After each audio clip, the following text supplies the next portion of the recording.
Good morning friend. నేను మీ brother, మీ ఫ్రెండ్ దాసరి మల్లేష్ ఫ్రమ్ హైదరాబాద్ నుంచి. ఫ్రెండ్, ఈ వీడియో చాలా ఇంపార్టెంట్ అయిన వీడియో. దయచేసి అందరూ చూడండి. చూసిన తర్వాత మీ ఫ్రెండ్స్కు షేర్ చేయండి. ఇది మీకు నచ్చితే లైక్ చేయండి. ఓకేనా ఫ్రెండ్? చాలా చిన్న ఉంటుంది వీడియో కాబట్టి పూర్తి అయిపోయేదాకా చివరి దాకా చూడండి. ఓకే. అయితే ఈరోజు వీడియో ఏంటంటే, క్రిప్టో విధానాలపై త్వరలో చర్చాపత్రం విడుదల చేస్తుంది మన భారత గవర్నమెంట్.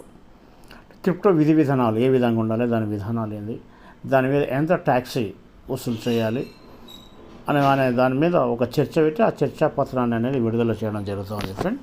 దాని గురించే మనం ఈరోజు ఈ వీడియో చేయడం జరుగుతుంది. అసలైన టాపిక్లోకి మనం వెళ్ళిపోదాం. Okay friend. క్రిప్టో ఆస్తులపై భవిష్యత్తు విధాన నిర్ణయాలకు పునాది వేసే వివరణాత్మక చర్చాపత్రాన్ని రూపొందించే చివరి దశలో భారత్ ఉందని సంబంధిత వర్గాలు తెలిపాయి.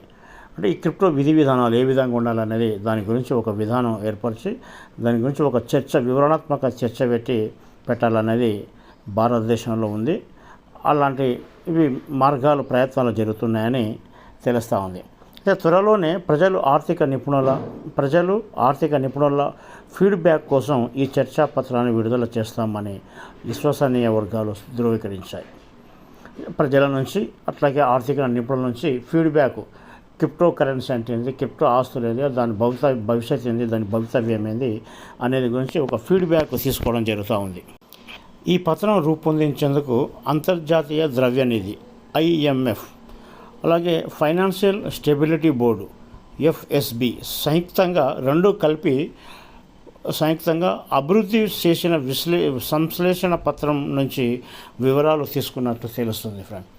ఈ రెండు కలిపి IMF తర్వాత FSB ఈ రెండు కలిసి అభివృద్ధి చేసిన సంశ్లేషణ పత్రాన్ని పూర్తి వివరాలు తెలుసుకున్నట్టు మనకు తెలుస్తూ ఉంది. వర్చువల్ డిజిటల్ ఆస్తులపై చర్చాపత్రాన్ని తుది మెరుగులు దిద్దుతున్నట్లు ఈ ప్రక్రియలో పాల్గొన్న సీనియర్ అధికారి ఒకరు తెలిపారు.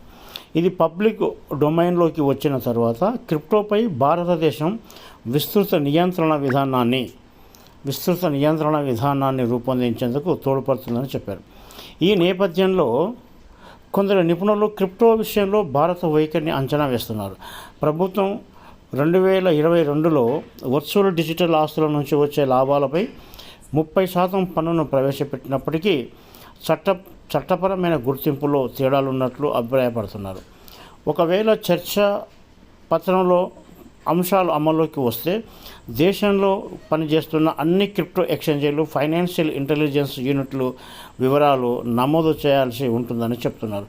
నిజంగా ఇది కనుక అమల్లోకి వస్తే, చర్చాపత్రంలో ఉన్నట్టు అంశాలన్నీ అమల్లో కనుక వస్తే భారతదేశంలో అంటే ఇప్పటికే దాదాపు 10% క్రిప్టోలో 10% అంటే మన ప్రపంచవ్యాప్తంగా భారతదేశంలో 10 కోట్ల మంది, అంటే భారతదేశంలోనే అధిక జనాభా ఉన్నారు. అలాగే అధిక క్రిప్టోల మీద పెట్టుబడి పెట్టిన వాళ్ళు కూడా ఉన్నారు. అందుకని ఇంటెలిజెన్స్ యూనిట్ వివరాలు నమోదు చేయాల్సి ఉంటుందని చెబుతున్నారు. గ్లోబల్ క్రిప్టో చర్చల్లో భారత్ ఇప్పటికే ప్రముఖ పాత్ర పోషించింది. అంటే ప్రపంచవ్యాప్తంగా ఉన్న గ్లోబల్ క్రిప్టో చర్చల్లో భారత్ ఇప్పటికే ఒక ముఖ్యమైన పాత్రని పోషించింది. G20 సదస్సులో గ్లోబల్ రెగ్యులేటరీ రోడ్ మ్యాప్ను ముందుకు తీసుకెళ్లడంలో కీలక వ్యవహరించింది. అయితే పోయిన సంవత్సరంలో గ్లోబల్ G20 సదస్సు జరిగింది. ఆ G20 సదస్సులో గ్లోబల్ రెగ్యులేటరీ అంటే దీనికి ఒక రెగ్యులేటరీ విధానం ఉండాలనేది ఒక రోడ్ మ్యాప్ అనేది తీసుకురావడం జరిగింది. ముందుకు తీసుకెళ్లడం కీలకంగా వ్యవహరించింది. ఆర్థిక మంత్రులు, సెంట్రల్ బ్యాంకు గవర్నర్ల మద్దతుతో ఈ రోడ్ మ్యాప్ పర్యవేక్షణకు పిలుపునిచ్చింది. క్రిప్టో ఆస్తులు మార్కెట్ల రిస్క్తో కూడుకున్న నేపథ్యంలో FSB సిఫార్సులను న్యూఢిల్లీ G20 లీడర్స్ డిక్లరేషన్ కూడా ఇది ఆమోదం పొందింది. గ్లోబల్ డిజిటల్ ఫైనాన్స్ గవర్నెన్స్లో భారత్ పాత్రను ఇది బలోపేతం చేస్తుంది అని తెలియజేయడం జరిగింది ఫ్రెండ్. ఈ క్రిప్టో కరెన్సీ మీద, క్రిప్టో ఆస్తుల మీద ఒక చర్చ జరుగుతుంది. ఆ చర్చా పత్రాన్ని కూడా విడుదల చేయాల్సి వస్తుంది. ఇది పోయిన సంవత్సరం 2024 G20 దేశాల సమావేశంలో దీన్ని చర్చకు తీసుకొచ్చారు. రోడ్ మ్యాప్ ఏ విధంగా ఉండాలని కూడా తెచ్చారు. అందుకని దయచేసి మీకు అందరికీ నేను చెప్పే సలహా సూచన ఏంటంటే, ఇంకా వినుకుంటూ చూసుకుంటూ కూర్చోకండి ఫ్రెండ్. ఇప్పటికే బిట్ కాయిన్ వదులుకొని చాలా తప్పు చేసినాం. కనీసం ఇదైనా పట్టుకునే ప్రయత్నం చేయండి, అంటే దీన్ని కొనిపెట్టుకునే ప్రయత్నం చేయండి. ఇక లేట్ చేస్తే ఇంకా ఇంత మంచి కాయిన్ అనేది మనకు దొరకడం కష్టంగా ఉంటుంది. అందుకని మంచి కాయిన్, ఫ్యూచర్ ఉన్న కాయిన్, భవిష్యత్తు ఉంది. దయచేసి మీరు మీ వీలుని బట్టి, మీ ఆర్థిక స్తోమతను బట్టి ఎన్నో కొనిపెట్టుకోండి. దయచేసి మళ్ళీ చెప్తున్నాను, ఇవాళ చేతంలే రేపు చేతంలే నమ్మకం లేకపోవడం వల్ల బిట్ కాయిన్ కూడా వదులుకున్నాం, దాని గురించి అవగాహన లేకపోవడం వల్ల. నా ప్రయత్నం అంటే ఏంటంటే, నేను కూడా బిట్ కాయిన్ వదులుకున్నాను కాబట్టి కనీసం ఇప్పటికైనా నేను కొంచెం కళ్ళు తెలుసుకొని నాకున్న వీలైనంతలో నేను కొన్ని కాయిన్స్ కొనిపెట్టుకున్నాను. దాదాపు ఒక 300 పైసీలకున్నవి. మీకు కూడా మీ వీలుని బట్టి కొనిపెట్టుకోండి దయచేసి. ఎందుకంటే బిట్ కాయిన్ ఇడిచిపెట్టుకున్నాను, ఇది కూడా ఇడిపించుకోకుండా కంపల్సరీ ఇది కొనిపెట్టుకోండి. ఫ్యూచర్ అనేది, భవిష్యత్తు అనేది చాలా బాగుంటుంది. మంచి కాయిన్, మంచి రేట్ ఉంటుంది. ఈరోజు ఒక ₹1,00,000 పెడితే రేపు రానున్న 2030 నాటికి కొన్ని కోట్లల్లో మీరు డబ్బులు సంపాదించుకునే అవకాశం. ఓకే ఫ్రెండ్, ఇంతసేపు ఈ వీడియోని చూసిన మీకు అందరికీ ధన్యవాదాలు ముగించుకుంటున్నాను.